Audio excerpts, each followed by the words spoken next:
Mira was a young girl who lived in a small old apartment at the edge of the city. The place was quiet, with cracked walls and a window that showed only the rooftops of other crowded buildings. She didn't have much, just a few clothes, an old bookshelf, and a tiny keyboard that barely worked.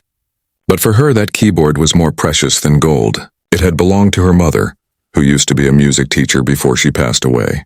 Every time Mira touched the keys, she felt like her mother was still beside her, smiling and guiding her hands. Mira was only 17, but life had already taught her how to survive on her own. She worked long hours at a small cafe where the smell of coffee mixed with the sound of clinking cups and tired voices. The pay was little, but she was grateful. Every evening after her shift, when most people rested, Mira sat by her old keyboard and practiced. Sometimes her fingers hurt and sometimes the power went out, but she kept playing in the dark, letting her heart guide her through the music. Her neighbors often heard her soft tunes through the thin walls. Some would stop to listen, others would complain about the noise, but Mira never minded. She wasn't playing for anyone else, she was playing to remember, to feel alive, and to keep her mother's dream breathing through her own hands. She wanted to become a real piano teacher one day, someone who could touch people's lives through music. But that dream always felt far away. Music schools were expensive. Instruments cost more than she could ever afford. Still, whenever she closed her eyes and played, she imagined herself in a bright room with rows of students all listening to her notes with joy. In those moments, her poverty disappeared, and all that remained was hope. During the day, Mira gave piano lessons to children in the neighborhood. She didn't have a real piano, so she used her old keyboard and a lot of imagination. She taught her students how to feel music instead of just memorizing notes. Music is not just sound, she would say softly. It's how your heart talks when words are not enough. The children loved her. Even the shy ones who were scared of making mistakes found comfort in her calm voice and patient smile. Despite her kindness, Mira's life wasn't easy. Her father had left when she was very young, and her mother's illness had drained all their savings. After her mother died, she had no one to turn to. Many nights she cried quietly while holding the small music box her mother had left behind. It played a simple lullaby, one that always made her heart ache and heal at the same time. But every morning she wiped her tears, tied her hair neatly, and faced the day again with quiet strength. Sometimes customers at the cafe noticed her tapping her fingers on the counter, creating silent melodies while serving coffee. One old man once asked, "Do you play music, child?" Mira smiled shyly and nodded. He chuckled and said, "Never stop. The world needs people like you." His words stayed with her for weeks. They became a spark inside her, small but bright enough to keep her going. One rainy evening after finishing work, Mira sat by her window. Raindrops fell like tiny piano notes on the sill. She imagined the rhythm turning into a song, her fingers moving across invisible keys. That's when she realized something. Even without fame or fortune, she already had something powerful. She had passion. She had heart. And that was enough to make her dream real someday. Still, life had a way of testing her faith. Some days she didn't earn enough for food. Other days she wondered if chasing music was foolish. Her friends told her to find a real job, one that paid better. But Mira couldn't imagine a life without music. If I stop playing, she thought, it'll be like stopping my heartbeat. One Sunday afternoon, she took her keyboard to a nearby park. She set it up under a tree and began to play a gentle tune. Children gathered around her, smiling and clapping. Even strangers stopped to listen. For a moment, it felt like the whole world had paused to hear her heart. When she finished, people dropped a few coins into her small box. It wasn't much, but one man in a suit lingered longer than the rest. He didn't speak, but his expression was thoughtful. Mira didn't know it then, but that moment would change her life forever. That night, as she walked home under the soft glow of streetlights, she felt strangely peaceful. She thought of her mother and whispered, "I'm still playing. Mama, I'm still trying." The stars above her seemed to twinkle in reply. Mira went to sleep with a quiet smile that night, not knowing that destiny was already moving its pieces. Soon a door would open that she never expected. A door to a mansion, a blind boy and a silent observer who would see in her something he had long forgotten, the beauty of pure kindness. And so, the poor girl with the broken keyboard continued to dream, unaware that her music had already started changing lives. including her own. The next morning began like any other for Mira. The sky outside her small apartment was a soft gray, and the air smelled of rain. She wrapped her old scarf around her neck, packed her sheet music into a worn-out bag, and headed to the cafe for her shift. The place was already busy, cups clinking, coffee machines hissing, and customers speaking in low, tired voices. Mira worked quietly, moving between tables with practiced grace. But something strange happened that day. Near the end of her shift, as she wiped down a table, she noticed a man sitting in the corner dressed in a dark coat, watching her intently. He wasn't one of the usual customers. He didn't read a newspaper or sip coffee. He just observed, calm and patient. When their eyes met for a second, he gave her a polite nod. Mira quickly looked away, uneasy but curious. When her shift ended, she stepped outside and opened her umbrella. The rain had started again, soft but steady. She turned to walk home, but the same man was waiting near the cafe door. He smiled kindly and said, "Miss Mira, isn't it? I heard you play piano here sometimes in the evenings." Mira hesitated, clutching her bag. "Yes, sometimes," she replied carefully. "I play for the customers after closing." The man nodded. "I see. I work for someone who is looking for a piano teacher. A child, about 9 years old. The family can offer good pay, far more than a cafe could." Mira blinked, unsure if she had heard right. "A piano teacher, but I'm not officially trained. I only teach small children in my neighborhood." The man smiled again, as though he already knew what she would say. "That's exactly why you were chosen. You teach from the heart, not from pride." Mira frowned slightly, confused. "Who told you that?" The man didn't answer. Instead, he handed her a small envelope. Inside was a neatly folded letter printed on thick paper, and at the bottom was a name that made her pause.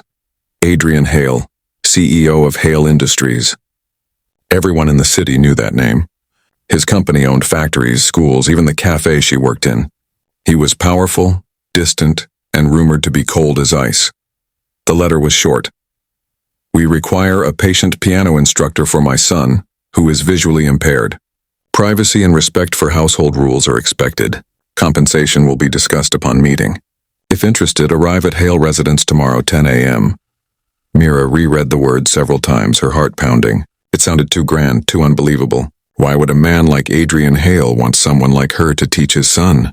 Still, curiosity burned brighter than fear. That night, she could hardly sleep. She cleaned her shoes, pressed her only neat dress, and polished her small music notebook until it looked almost new. As she lay in bed, she whispered to herself, "Maybe this is my chance. Maybe something good is finally happening." The next morning, she woke early. The rain had stopped, leaving the air fresh and cool. She took a bus across the city, watching as the tall buildings grew larger and cleaner the closer she got to the rich district. Finally, the bus stopped in front of a tall iron gate guarded by 2 men in suits. A long driveway stretched ahead, lined with trimmed trees and marble fountains. It didn't feel like a house, it felt like another world. Mira stepped through the gates nervously. Every step echoed against the stone pathway. When she reached the grand doors, they opened silently, revealing the same man from the cafe. "Welcome, Miss Mira," he said. "Mr. Hale is not available at the moment, but you'll meet your student shortly." Inside, the mansion was breathtaking. Walls covered in paintings, tall chandeliers sparkling above, and a faint smell of old wood and roses in the air. Yet it was strangely silent. No laughter, no footsteps, only the soft ticking of a distant clock. The man led her to a large music room. At the center stood a grand piano that gleamed like black glass. Beside it sat a small boy with neatly combed hair and a silk blindfold over his eyes. His hands rested gently on the piano keys, motionless. "This is Eli," the man said softly. "He's been blind since birth. He loves music but has stopped playing since his mother passed away." Mira's heart softened. She approached quietly, not wanting to startle him. "Hello, Eli," she said gently. "I'm Mira. I'll be your new piano teacher if that's okay with you." The boy tilted his head slightly. "Do you play well?" he asked, his voice calm but curious. Mira smiled. "I try to, but maybe we can learn from each other."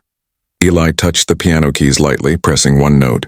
"Most people play too fast," he said. "They don't listen." His words surprised her. She sat beside him and played a soft tune, slow and careful, letting each note linger in the air. The boy turned his head toward her sound and smiled faintly. "You listen," he said simply. Smiled faintly. You listen, he said simply. Something in Mira's chest warmed at that. I do, she whispered. For the next hour, she guided his hands gently across the keys, describing each sound, each movement. Eli's small fingers trembled at first, but slowly began to follow hers.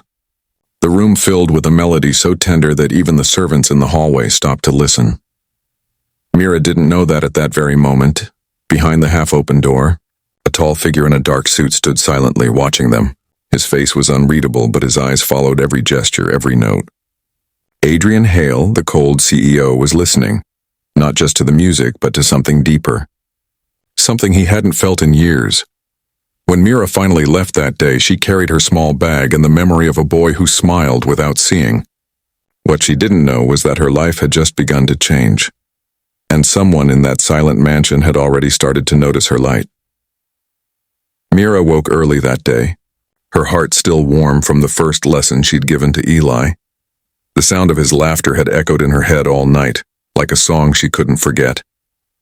It had been a long time since she'd seen someone smile like that, not because of wealth or success, but because of pure feeling. Yet even after such a beautiful start, a part of her remained uncertain.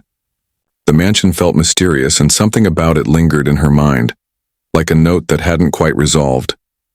When she returned for her second lesson, the air inside the mansion felt different. The servants were polite but distant, moving like shadows through the grand halls. No one spoke much, and every sound seemed to echo off the marble floors. Still, Mira smiled and made her way to the piano room where Eli was waiting. He sat patiently, his head tilted slightly as if he could already sense her footsteps. You came back, he said softly. Of course, Mira replied, taking her seat beside him. We still have so much to play. They began with simple scales, but Mira didn't just teach him notes. She described each sound like a story. This key, she said, pressing one softly, is like a raindrop, gentle but full of life. And this one, she played another deeper note, is like thunder, strong but not angry. Eli smiled.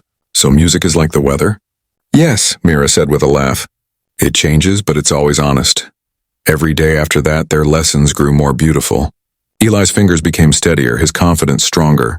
He began to hum the tunes he played, sometimes creating melodies of his own. Mira encouraged him to imagine what each sound looked like. Sunshine, ocean waves, the color of morning light. But what she didn't know was that behind the half-open door, Adrian Hale stood almost every time. The powerful CEO who was feared by his employees, respected by his rivals, and known for his cold heart, was silently watching a poor girl teach his son to feel again. At first, he'd only meant to ensure she was doing her job. He didn't trust strangers easily, especially not in his home. But something about Mira's calm voice and the way she treated Eli began to disarm him. She never spoke with pity. She didn't handle the boy as if he were fragile. She treated him like any other child, with warmth, patience, and humor. Adrian found himself staying longer by the door each time. He would stand quietly, his hands behind his back, listening as the soft notes filled the air. Sometimes Eli laughed, really laughed, and Adrian felt a strange tightening in his chest. It had been years since he'd heard that sound.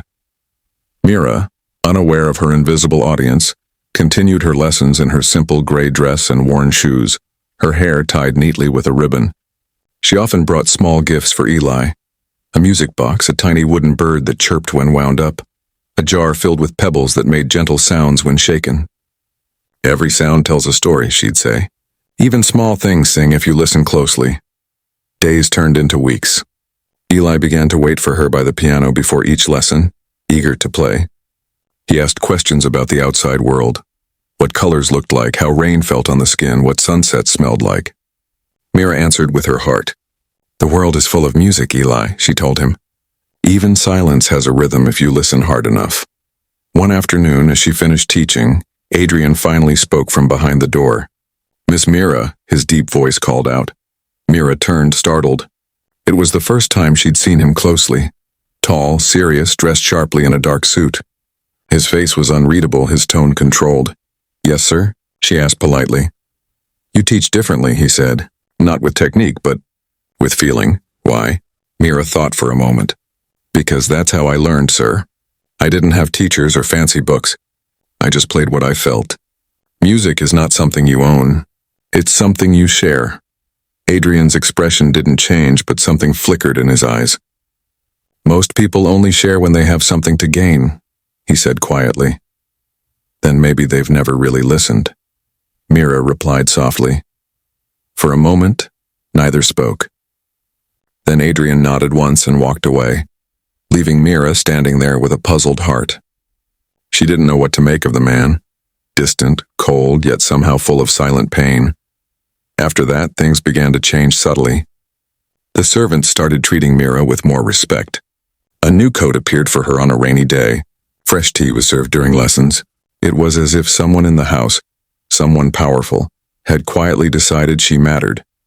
But Mira still had no idea that Adrian's interest had grown beyond gratitude. He began asking his staff about her, reading reports on her background, learning about her struggles. He even discovered the cafe where she worked, and how she still gave free lessons to children in her poor neighborhood. The more he learned, the more he realized how selfless she truly was, and yet Adrian never spoke of it. He only watched from a distance, listening to the music that slowly thawed the frozen corners of his heart. One evening, as Mira and Eli played a duet, a bright, joyful piece full of laughter, Adrian stood behind the curtain once again. He didn't notice that his usually guarded face had softened or that his hands had unclenched. For the first time in years, the mansion didn't feel like a tomb of memories. It felt alive, and though neither Mira nor Eli knew it, the man who had lost all warmth was silently rediscovering it. One note, one smile, one heartbeat at a time. The night after her brief conversation with Adrian Hale, Mira couldn't stop thinking about him. There was something about his voice, steady and powerful but edged with sadness, that stayed with her long after she left the mansion. She couldn't understand why a man with everything, wealth, success, respect, could sound so empty. But she decided not to think too deeply.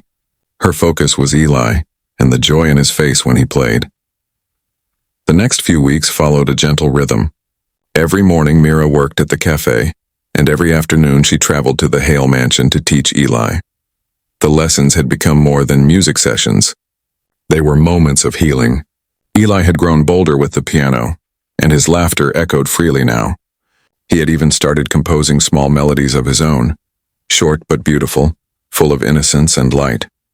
Mira often described colors and scenes to him while he played. This sound, she would say, touching the higher keys, is like sunshine on water. And Eli would nod, smiling softly. Then this must be rain, he'd reply, pressing the lower keys. Together they built worlds made of sound, but Mira could still feel eyes on her sometimes. The faint click of a shoe in the hallway, a shadow shifting behind the curtain, the silent presence of Adrian Hale. He never interrupted, never spoke again during her lessons, but she sensed he was there, listening. Strangely, it didn't frighten her anymore. It made her play with more feeling, as if she wanted whoever was watching to understand the music too. One evening, after Eli's lesson ended, the boy asked her, "Miss Mira, why do you always sound happy when you play?" She paused, surprised. "Do I?" He nodded. "Yes. Even when the song is sad, it still feels warm, like someone smiling through tears." Mira thought about that for a moment. "Maybe because music is the only thing that never leaves me," she said quietly. "When everything else goes wrong, music still stays." Eli tilted his head. "I think my father feels the same, but he hides it." Mira blinked. "What do you mean?" Eli's voice softened. "Sometimes at night I hear him playing my mother's piano. He only plays one song and the one she loved. Then he stops and goes quiet again." The image struck Mira deeply.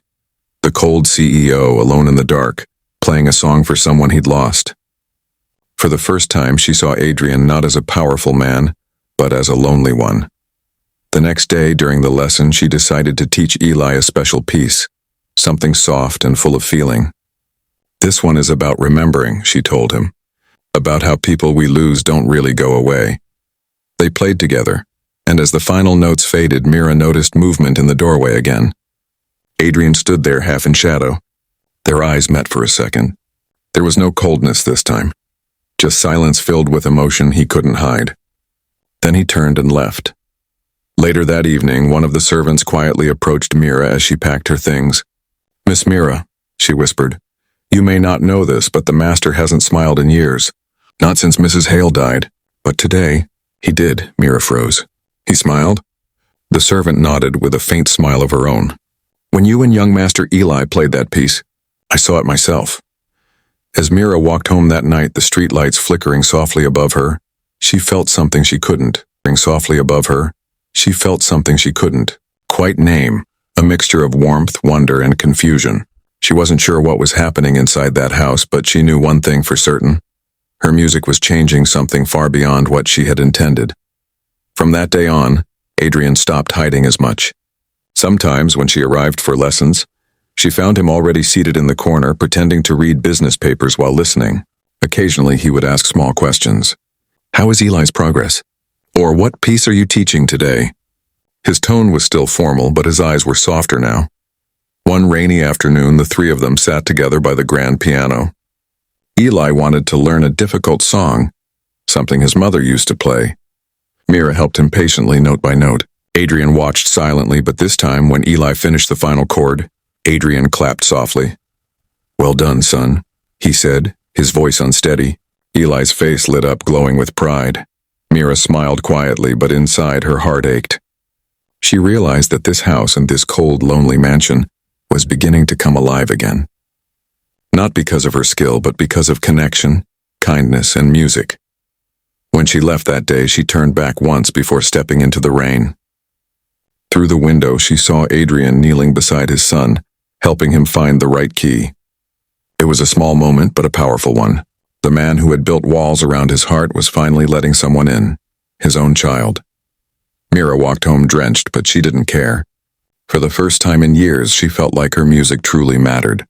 She didn't know that behind that warm change was a man who had been silently watching her, not as an employer, but as someone rediscovering his own humanity through her light.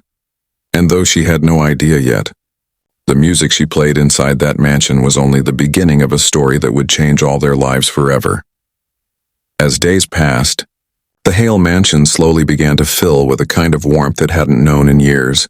The air that once felt cold and silent now carried traces of laughter and music. Eli's piano playing echoed down the marble halls every afternoon, followed by Mira's gentle voice guiding him through melodies. The servants, who used to move like ghosts through the grand corridors, now lingered near the music room just to listen.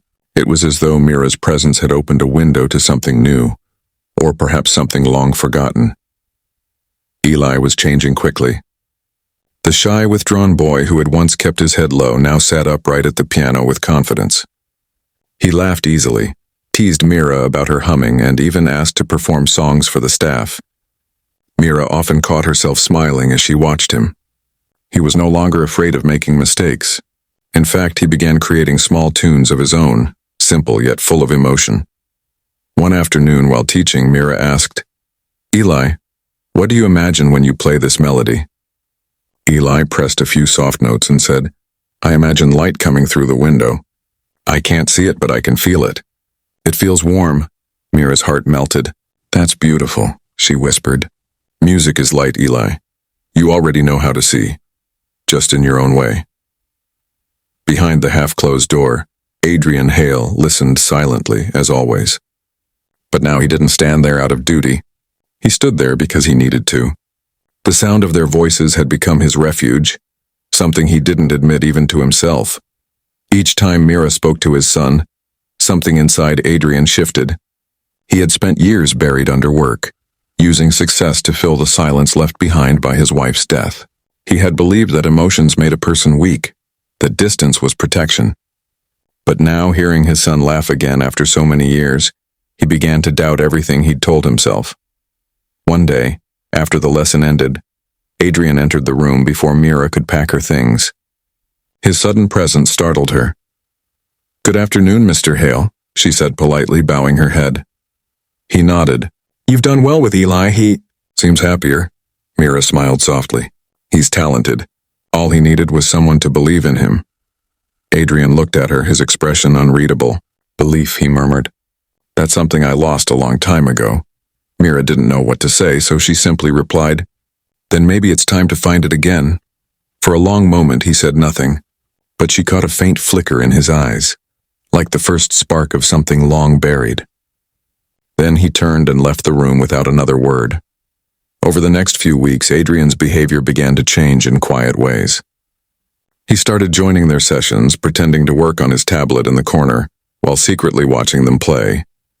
Sometimes he would even request a song, never admitting it was one his late wife loved. Mira never questioned it. She just played. Eli noticed the difference too.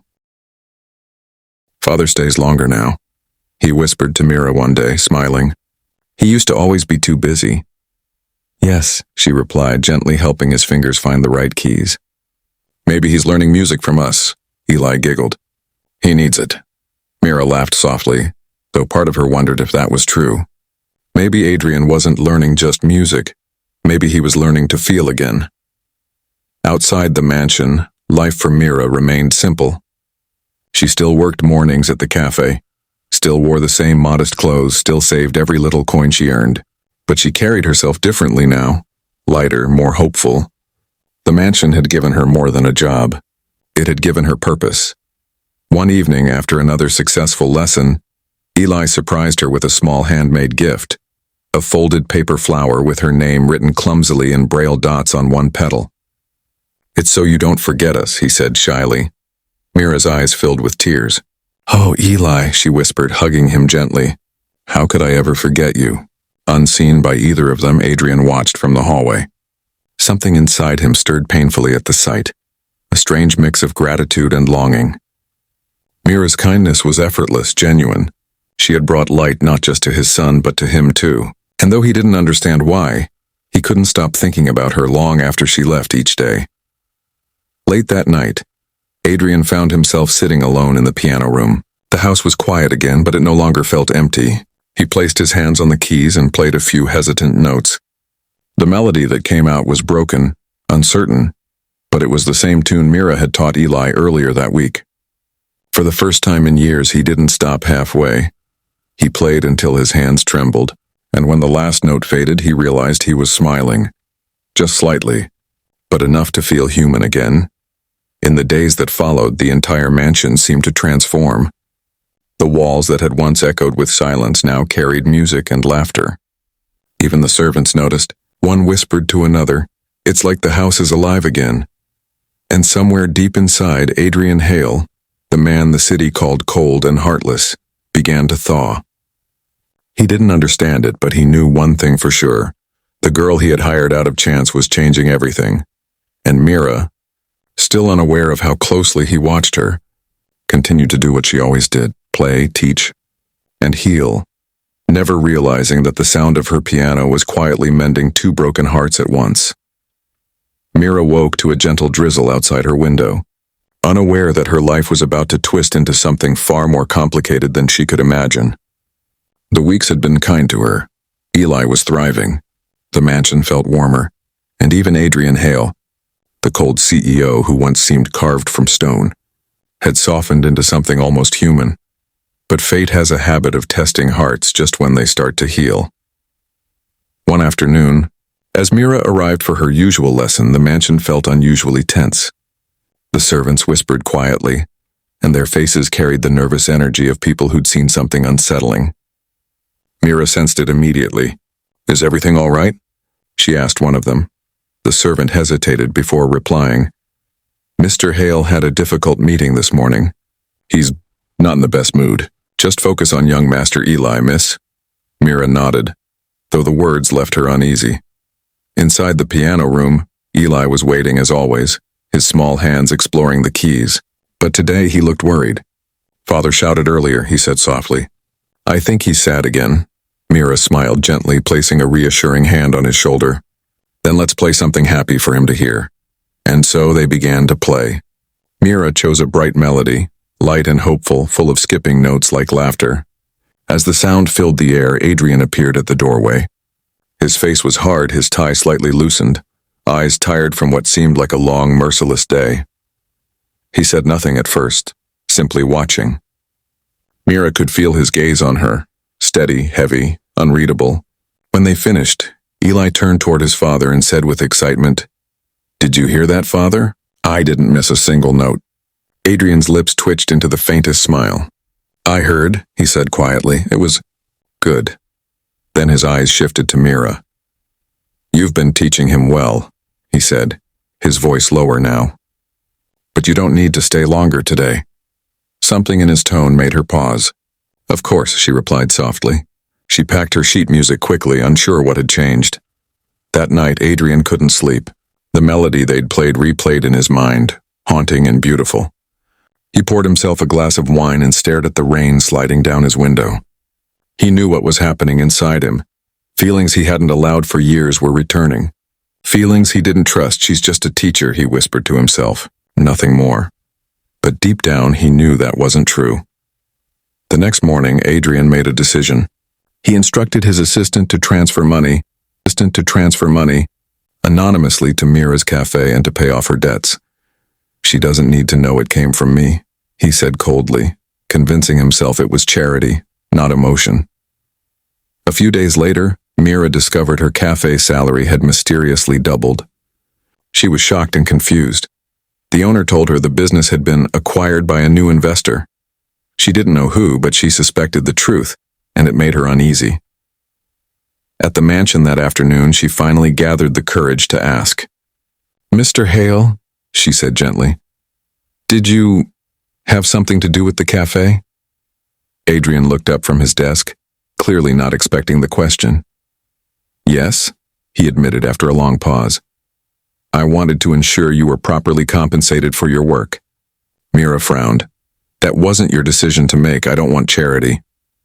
It's not charity, he said firmly. It's fairness. You've done more for this house than anyone has in years. Her voice trembled slightly. Then why hide it? Why not tell me? Adrian's jaw tightened. Because I don't owe anyone explanations. For the first time, Mira saw the cold CEO again, the one people whispered about. But this time she wasn't afraid of him.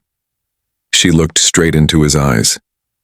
You do owe honesty, Mr. Hale. Especially to those who've earned your trust. The silence between them was sharp, filled with tension neither wanted to name.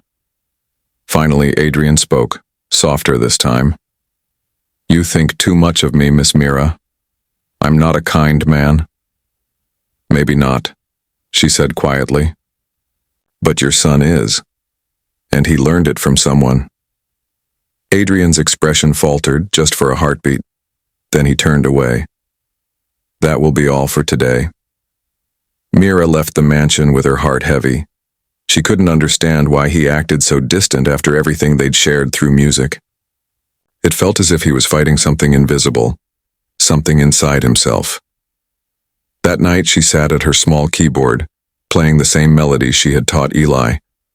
The notes were the same, but they sounded sadder now, lonelier. Meanwhile, in the quiet halls of the Hale mansion, Adrian stood outside his son's door, listening to Eli play the same tune. It drifted through the air like a whisper from Mira herself.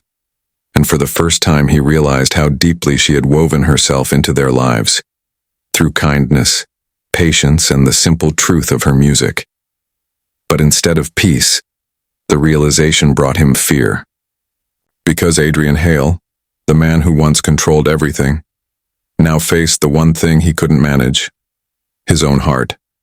And from that night on, though he still watched her silently from behind doors and curtains, his gaze was no longer distant.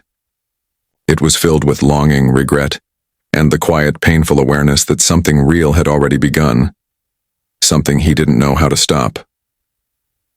The days that followed were quiet but tense, like a song that had lost its rhythm. Mira still came to the mansion every afternoon, and Eli still greeted her with his usual joy. But something had changed. The easy warmth that had once filled the piano room now carried a strange heaviness, something unspoken, something neither Mira nor Adrian dared to address. Eli, innocent and curious, noticed it before anyone else. Miss Mira, he said one afternoon, why does father sound sad again? He doesn't laugh like he used to. Mira forced a small smile. Maybe he's just busy, she said softly, though she knew deep down it wasn't work that troubled him. It was something deeper, something she didn't understand yet. That day's lesson went on as usual. Mira played a gentle waltz while Eli followed her lead. As they played, Adrian appeared once again, standing quietly by the doorway. The air shifted. Mira felt his presence like a current, calm but powerful. Eli didn't notice, but Mira did. Her fingers hesitated on the keys for half a second before continuing. When the piece ended, Eli clapped happily. "We did it," he said. Mira smiled, but before she could respond, Adrian spoke. "That was beautiful," he said, his voice low and steady. "Thank you, sir," Mira replied politely. Adrian's gaze lingered on her. "You've done more for this house than I ever expected," he said quietly. "My son laughs again because of you. You should know that." The words caught her off guard. For a moment, neither of them moved. Then, realizing the silence between them had grown too heavy, Mira stood. "It's my job, sir," she said softly. "But I'm glad Eli's happy." Adrian nodded, but there was something else in his eyes. Something he didn't dare say. That evening, as Mira walked home, she felt restless. Her mind kept replaying his words, his tone, his expression. There was gratitude in it, yes, but also loneliness, and maybe something more. A few days later, a storm rolled over the city. The rain came hard, tapping against the mansion windows as thunder rumbled in the distance. Mira almost didn't come that day, but Eli had begged her to. "Please, Miss Mira," he had said over the phone. "The house feels sad without music." When she arrived, the lights in the grand hall flickered softly, and the storm outside roared like an orchestra. Eli greeted her with a grin. "Let's play loud today so the rain can hear us," he said. Mira laughed and agreed. They played. A lively tune, filling the room with warmth that even the storm couldn't drown out. But halfway through, the lights flickered once more and went out. The room fell into complete darkness. Eli gasped. "Miss Mira?" "It's all right," she said gently.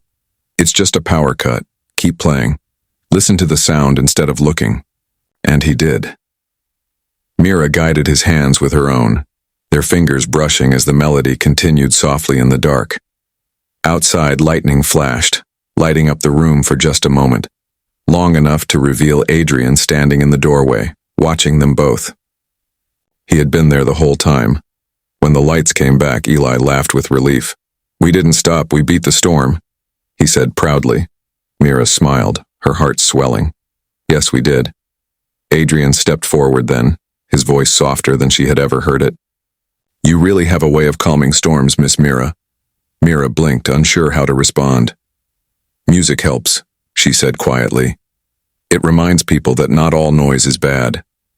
For a brief moment, Adrian smiled, a real smile, one that reached his eyes. It was small but genuine, and it made Mira's heart race in a way she didn't expect. That night after Eli went to bed, Adrian stopped Mira before she left. The hall was dim, lit only by the glow of a single chandelier. "You're planning to leave soon, aren't you?" he asked suddenly. Mira froze. "Leave? I've seen the applications," he said. "You applied for a teaching position at a conservatory." She looked down. "Only if I get accepted," she murmured. "It's just a dream." Adrian stepped closer. "You should go. You deserve it." Something in his voice broke slightly as he said it. Mira looked up, confused. "You sound like you don't want me to," she said softly. Adrian exhaled slowly. Wanting and allowing are not the same thing. The silence that followed was heavy, almost painful. Neither of them knew what to say. Then, before she could answer, he turned away and said, "Good night, Miss Mira." That night, as she walked home in the rain, Mira's thoughts were a storm of their own. She didn't understand why her heart hurt. She had done nothing wrong. She had only taught, only cared, only brought music to a broken house. But maybe, without realizing it, she had stepped into something far deeper than she ever intended. Meanwhile, in the mansion, Adrian sat alone in his study, staring at the piano room across the hall. He could still hear faint echoes of Mira's laughter and Eli's music. He closed his eyes, whispering to himself, "I can't lose her too." And though neither of them said it out loud, both Mira and Adrian knew. The music between them had changed. What had begun as simple lessons was now something far more powerful, far more dangerous. A melody of connection that neither time nor distance could easily silence.